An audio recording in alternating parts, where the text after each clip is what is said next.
اور اگر اس کو ریمانڈ مل جاتا ہے تو قانون کے مطابق جس کو جسمانی ریمانڈ بھی کہا جاتا ہے، وہ جسمانی ریمانڈ کا مقصد یہ ہوتا ہے کہ یہ شخص پولیس کی کسٹڈی میں رہے گا اور پولیس اس سے انویسٹیگیشن کر سکے گی، یا انویسٹیگیٹر جو آفیسر ہیں وہ ان سے انویسٹیگیشن کر سکیں گے۔ لیکن جیسے ہی ریمانڈ کی بات ذہن میں آتی ہے تو بہت سارے لوگوں کے ذہن میں یہ چلا جاتا ہے کہ پولیس اب ان کے اوپر تشدد کرے گی۔ قانون کے مطابق پولیس ان کے اوپر تشدد نہیں کر سکتی، اس لیے جو ٹرائل ہے اس کا طریقہ کار بھی تبدیل کیا جا رہا ہے اس سسٹم کے تحت۔ اپیل،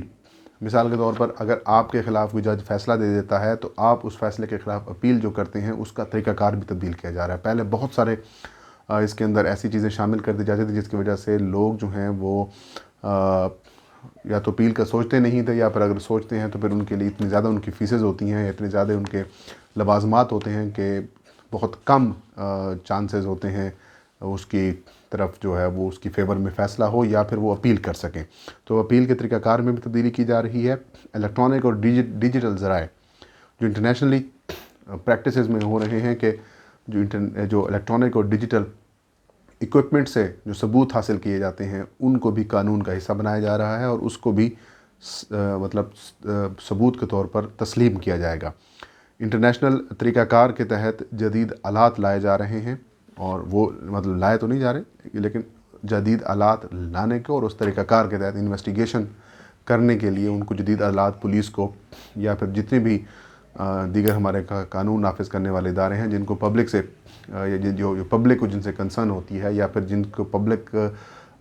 تک رسائی ہوتی ہے ان کو یہ جدید آلات دیے جائے گے تاکہ وہ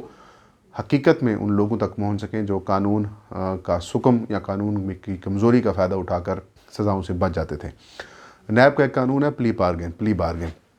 اگر آپ کرپشن کرتے ہیں تو آپ اس کی کچھ حصہ رقم جو ہے وہ ریاست کو دے دیں گے اور پھر آپ آزاد ہو جائیں گے۔ اس قانون اور اس طریقہ کار میں بھی تبدیلی کی جا رہی ہے۔ یہ جو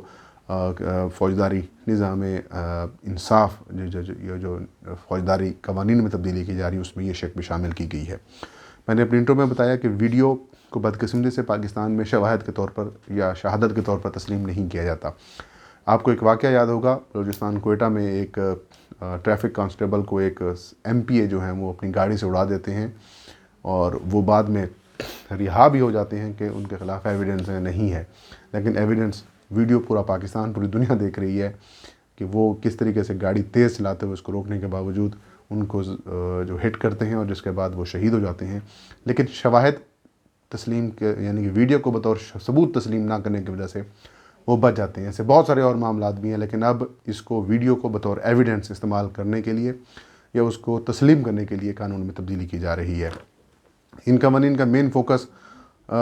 جس طریقے سے عام آدمی کو فائدہ پہنچانا ہے، ویسے ہی قوانین کے اندر خواتین کے تحفظ کو بھی یقینی بنانے کے حوالے سے میجر تبدیلی کی جا رہی ہے۔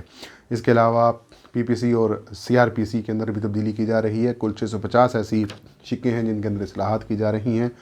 اور اس کو اب کابینہ کے اس مسودے کو اب کابینہ کے آئندہ اجلاس میں پیش کیا جائے گا۔ کابینہ کی منظوری کے بعد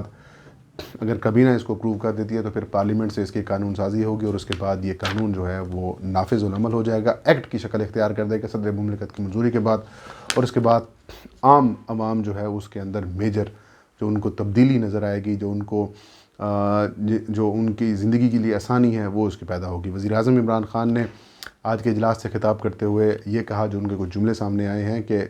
پی ٹی آئی کی حکومت جو ہے وہ قانون کی بالادستی قائم کرنے کے لیے پرعزم ہے، اور یہ جو اصلاحات ہیں یہ قانون کی بالادستی کے لیے اہم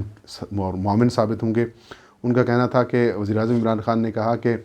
یہ جو فوجداری نظام ہے یا فوجداری قوانین ہے ان کو پہلے تبدیل ہو جانا چاہیے تھا۔ اگر یہ پہلے تبدیل ہو جاتے تو یہ جو امیر اور غریب میں قانون کے حوالے سے جو فرق ہے یہ ختم ہو جاتا، یہ نہ ہوتا۔ اب بدقسمتی سے جو امیر ہیں وہ قانون کے سکم اور قانون کی کمزوریوں کا اور بہترین وکلاء کی وجہ سے فائدہ اٹھا لیتے ہیں، لیکن جو تبدیلیاں کی جا رہی ہیں اس سے کوششیں یہی کی جا رہی ہیں کہ جو عام آدمی ہے وہ بھی اتنا ہی اکاؤنٹیبل ہو، اور جو غریب آدمی ہے اور جو امیر آدمی کے درمیان اکاؤنٹیبلٹی کا فرق ہے اس کو ہم ختم کریں۔ تو وزیر اعظم عمران خان نے مبارکباد دی ہے فروغ نسیم اور ان کی ٹیم کو کہ جس طریقے سے انہوں نے یہ کام کیا ہے، اور یہ وقت کی ضرورت ہے۔ حقیقت میں اگر یہ قانون بن جاتا ہے پارلیمنٹ کی منظوری کے بعد، قومی اسمبلی اور سینٹ اس کی منظوری دے دیتی ہے، تو یہ حقیقت میں عوام کے لیے آسانی کی وجہ بھی ثابت ہوگا، اور پاکستان میں جو قانون کی حکمرانی ہے کا جو خواب ہے وہ بھی شرمندہ تعبیر ہوگا۔ تو ناظرین، یہ تھی آج کی ویڈیو۔ فہیم اختر کو دیجیے اجازت، انشاءاللہ نیکسٹ ویڈیو میں نئی خبر نئے ایشو کے ساتھ میں حاضر ہوں گا۔ تب تک اللہ ہم سب کا حامی و ناصر ہو۔